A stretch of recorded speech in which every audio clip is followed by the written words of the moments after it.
दुचाकीच्या भीषण अपघातात युवकाचा जागीच मृत्यू झालाय तर अन्य एक जण गंभीर जखमी झालाय। ही घटना दिग्रस ते दारव्हा मुख्य मार्गावरील हर्सुल अरुणावती नदीजवळ रस्त्यावर घडली आहे। तर या घटनेत सूरज भुरके हा युवक ठार झालाय।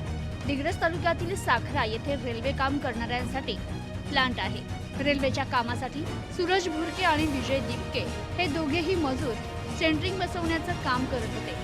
दरम्यान रात्री 11:15च्या सुमारास दुचाकीने हर्सुल फाट्यापासून तालुक्यातील साखरा येथे रेल्वे प्लांटकडे जात असताना दिग्रस दारव्हा रस्त्यावरील हर्सुल फाट्याजवळ अरुणावती नदीलगत दुचाकीचा अपघात झाला।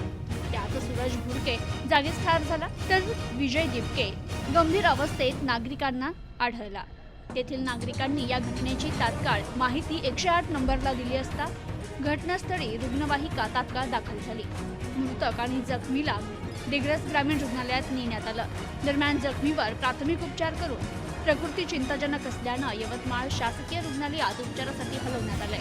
तर सूरज भुरके या युवकाचा या अपघातात जागीच मृत्यू झाल्यानंतर या घटनेचा पोलिसांनी पंचनामा केलाय। तर हा अपघात नेमका कसा घडला याबाबत तपास कार्य सुरू आहे। प्रतिनिधी अजित महिंद्रे, न्यूज टुडे 24, दिग्रस, यवतमाळ।